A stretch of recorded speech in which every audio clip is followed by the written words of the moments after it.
Hello, 501 week number 4.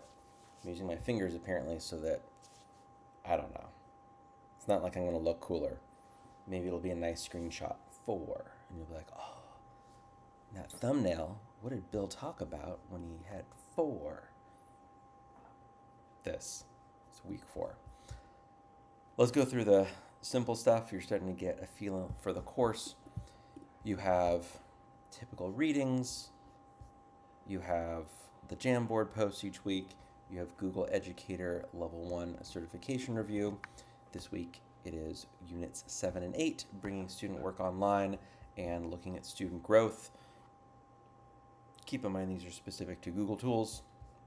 So it's going to walk you through how to give feedback when you look at something like that. As an example, it's going to walk you through giving feedback in Google Docs. If you read that and you're like, oh, that sounds really cool, then you need to follow Jen Roberts. Her blog, she is, let's see if we can just find her together real quick. Jen Roberts, English teacher, San Diego-ish area. So I think she still shares it out on the Twitters, although now it's officially called X, which is strange. She's Jen Roberts one on most of the things. You can give her a follow. You can find out some of her blog posts. Follow her on LinkedIn. Um, she has some great ideas of how to give feedback in Google Docs as an English teacher. Um, yeah, basically, you can find her, and you can find her. You'll find some great resources. Lots of teachers have lots of great resources around giving feedback in Google Docs. The Google training also walks you through some great stuff. Before we go any further, I want to make sure you are aware of possibly breaking news for you, depending on what you read, how often you read it, and when you're watching this video. Khanmigo is now 100% free for teachers. They've partnered with Microsoft Education, and so if you are an educator, you have Khanmigo for free. That is the Khan Academy's AI interface for teachers and students. Teachers are now free. It's amazing.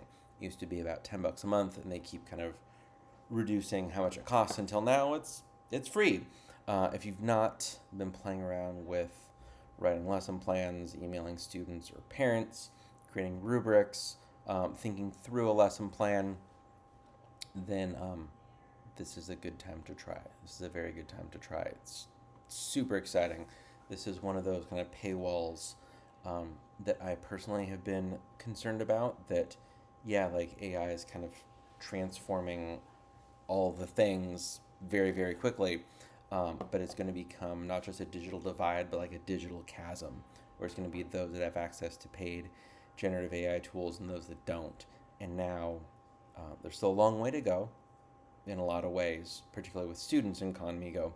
But for teachers, this is massive. This gives us massive access that did not exist a week ago. So sign up for Khanmigo. It is free. If you want to just kind of noodle around with it and dip your toes in the water, sign up with your Concordia account. If you want to keep this for a while, sign up with your school account. I don't know if you need a school account.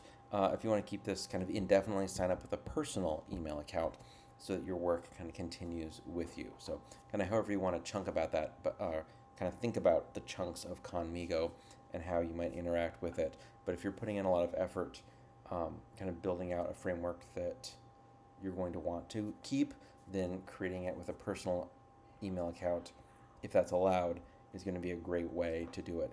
If it's going to kind of check against like a .org or .edu, you'll have to do it with your current school account.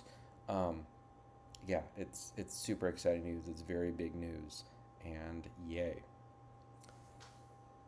Also, in exciting news, you have a discussion board post. Oh, that was not a good transition. Um, I don't know. Yeah, let's move on. This one is, there's 3 videos. They're actually 3 fantastic TED Talks. 3 that are most beneficial for educators ever. I think the only one that might be missing would be like the Sir Ken Robinson one. Um, but we have Ramsey, who you may have had as an instructor in this course. His TED Talk about the Learning Spark, and that's actually going to continue on with an assignment. Just pause that one. You have Dan Meyer talking about math class, as he always does. He's great. And then J.J. Abrams, that might be like, what? Talks about the mystery box and like the idea of curiosity, the idea of mystery, the idea and the power of not knowing. It's good stuff. It's incredibly powerful. You'll see how that all fits together with your final assignment. You are big kids, you can read the assignment, but I do want to give you a heads up that your assignment, the Google Doc that walks you through what you're going to be doing, has 8 different links in it. So if you look at the week just in like Canvas, you're like, oh, there's not much. There's actually quite a bit inside of the Google Doc that you'll need to watch or review before you start that assignment. So the assignment is called Curiosity Spark, directly tied in with Ramsey's TED Talk. He's the one that actually created this assignment, which is pretty cool. You're going to be basically getting a Google slide and a YouTube video. You're going to do some editing with that YouTube video in Google Slides. That's the specific Google skill. And then you're going to do a blog post about it. Please, please, please, please, please, please link to your blog post when you submit this assignment. Please don't just assume that I can find it. Somehow, eventually I might be able to, but it takes quite a while. And also just for both accreditation and record keeping, it's important that you're submitting, even if it's just a comment, that totally works. You're submitting a link to that blog post when you're submitting your assignment. So you're going to do Google Slides, add a YouTube video to it, edit that YouTube video in Google Slides, reflect upon that. It's going to all be connected with TPAC. Just continues to build in a really thoughtful way, I think. I didn't create the assignment, so I'm allowed to say it's thoughtful, it's innovative, it's all the things. Although I guess I could say that if it was mine. Be sure and read the rubric, complete that, make sure to check all those boxes on that. That is the assignment in week 4. I talked about the discussion board in week 4. Make sure you're still doing the Jamboard, keeping up with the reading. And yeah, I mean, the big theme this week is curiosity. Hopefully you're seeing that play out. This might be the coolest week of them all. After week 4, it'll be downhill. I don't know, the idea of kind of cultivating curiosity in your classroom is a pretty powerful thing. So yeah, I think you're going to like it. I like it. Either way, you have to do it. It's week 4, and happy week 4.